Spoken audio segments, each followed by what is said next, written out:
This week on Lakehurst Outdoor Adventures, we're going to be talking about what you need to bring with you when you go duck hunting. I've seen lots of videos on YouTube similar to this, but nobody really shows you what you should be bringing, they just talk about it. So I'm going to give you an idea of what I carry in my bag, what I wear for gear, and the decoys I use. So let's get started. Basically, I just have a black backpack. I like to keep everything in. You can buy a camouflage one, doesn't really make a difference. It's probably going to be hidden in the cattails, left in the boat, or it's going to be out of sight. It's not going to be something you keep right at your side at all times. It's going to carry your extra stuff that you may or may not need throughout your hunt. We'll go ahead and open it up.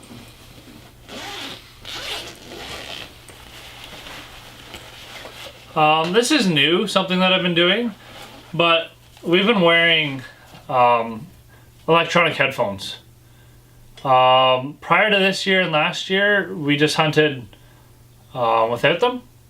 I found they made a big difference. One, I've been able to find and hear birds farther away, especially geese. They seem to do more calling while flying, and I've been able to get on the call sooner to bring them in. These ones are just a cheap pair. They're Walker Alpha 360.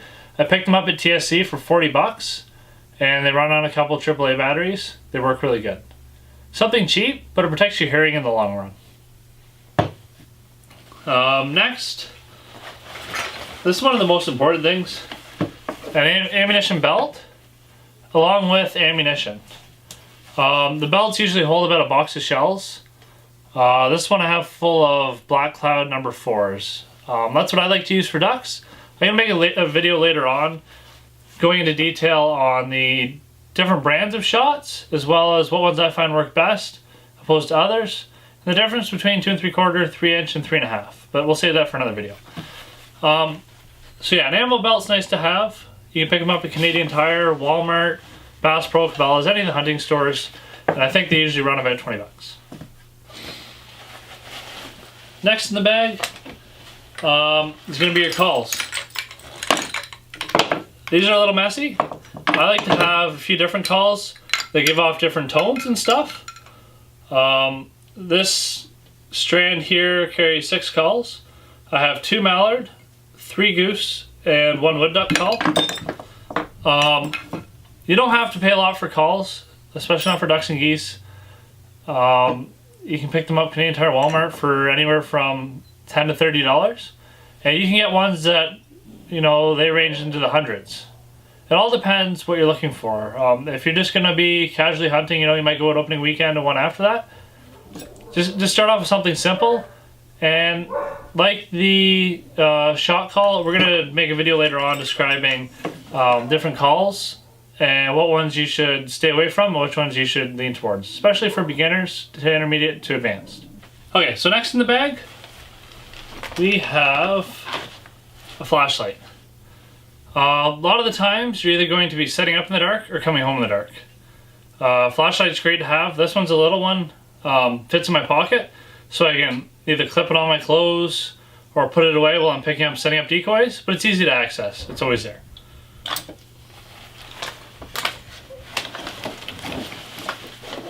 Another thing I like to keep, just a bottle of water. I don't always drink it. I'll bring other beverages with me. I know I might bring a thermos of tea or coffee, but I like to keep a bottle of water in there, especially if you're calling a lot. Your mouth might get dry and you get thirsty.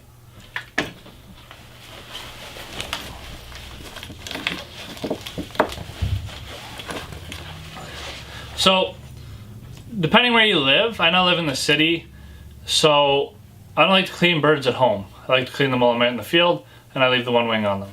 So a good knife and a sharpener is ideal to keep in your bag. Some people like to breast the birds, other people pluck the whole thing, so that all depends. But having a good sharp knife and a sharpener to keep it that way really makes a difference. So while we're on the topic of processing your game, I like to keep large Ziplocs in my car. These work. Some people use like grocery bags just for transporting them, because when you get home, you're going to want to wash the game off before you either put it in your fridge or freeze it. So these are great to have. You can pick up 3-pack at Costco for fairly cheap. A good quality tripod chair. This one's fairly small, it's light. I clip it on my waders, and it's just nice to have, especially if you get set up early in the morning and you're waiting a little bit for shooting light.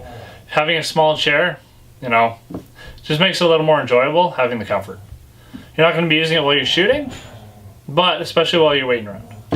What I wear when I go out duck hunting, obviously it depends whether I'm field hunting, hunting lakes, rivers, it all depends that way. But then most of the time, my clothing stays the same. I like a good quality face mask. I'm not a fan of the thin ones that people wear turkey hunting, so this one's more of a winter style. I'll keep this down so I can call. I don't like calling through the mesh, but everybody has their own preference. So find a good quality face mask, especially with duck hunting. They seem to pick up skin color more than geese. Play around, see what works for you. So the next thing I want is a good quality jacket.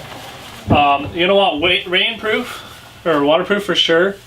The one I have is camouflage in the arms, and it's brown on the front. Brown seems to be fine. I'll wear just a brown sweater sometimes with camo pants. It all depends what kind of terrain you're going to be in. If you're going to be hunting in a field, you might want full camouflage instead of having the brown. Again, you have to see what works for you. This is just a basic package of what I take when I go hunting. So the next thing I have are my hip waders. These ones have the boots attached. It's nothing fancy about them. I picked them up Canadian Tire. They're on sale. These are the Outbound edition. They are camouflaged with the cattails or reeds. The boots are attached to them. I've seen some pairs without, but the boots are attached. These are 200 grain, so they're not that warm, but I used to just wear rubber boots, and it limited me to what I could do setting up decoys. With these, a lot of times I can retrieve the birds by walking into the water. If not, at least helps me set up my decoys and lets me have more of an advantage to where I set up. I don't have to necessarily be on the shore. I can get in the water and stand in the cattails. So a good set of hip waders, they can run you between $100 and $200, but they can make all the difference for what cover you can utilize while hunting. Okay, so you have your gear, you have your kit on, your full camo, you're ready to go. The one thing you can't forget at home, you can do with almost everything else, is your shotgun. This here is a Mossberg 500 camouflage. It's a pretty good beginner gun. You can pick one of these up with 3 barrels for 500 bucks. I was impressed with how well it works. This one here is a 20 gauge, but they make them in 12 as well. Really good gun for duck and goose hunting. This beginner level price wise, it runs you about 500 bucks. I've been really happy with it. It works well, it shoots well. Just a good gun overall, but you can't forget your gun if you're going duck hunting. That's one of the most important things. Okay, so you have all your gear, you have your gun, your ammo, your calls. Now you have to determine whether you're going to go field hunting or you're going to hunt on the lakes. Personally, I've only ever hunted geese in the fields, and I hunt ducks in the lakes as well as geese, but everybody has it different. If you have a flooded field, you might have better luck. So you have to find a way to get there. Canoe or a small tin boat is the best way to access the water. They can range anywhere, a good canoe, from $500 to a couple $1,000, depending on what you're looking to spend. But that's something you're going to need to look into, or find a good friend who already has that stuff. A lot of people are willing to take out new hunters, so ask around at work. If you play team sports, ask them. But let's say you get yourself a canoe, you want to go out hunting, you're in the blind, you're ready to go, and you're wondering, how am I going to get the birds here? Well, I'll tell you.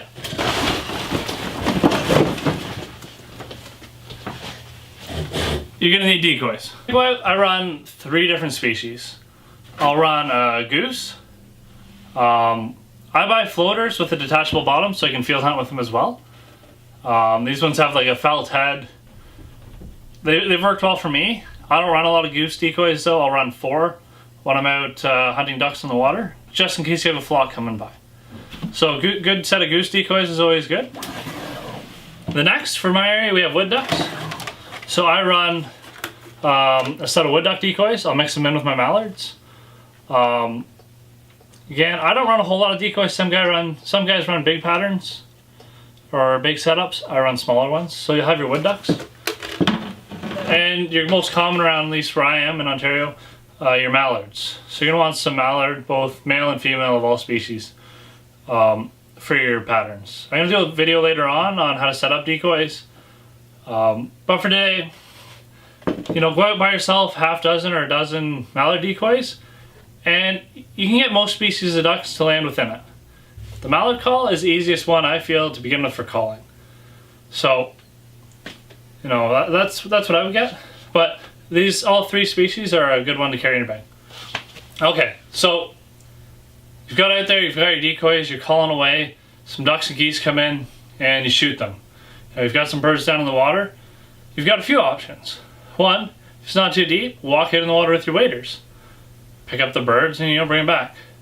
You know, if they get a little farther out there, hop in your canoe or your boat, or if it's a field, walk out there as well and retrieve the birds. There's always a third option. The biggest thing is getting them to listen to you. They don't like early mornings, and sometimes they don't like to sit still. But get yourself a good retrieving dog. This one's still learning. He's a puppy I got for retrieving ducks as well as upland game.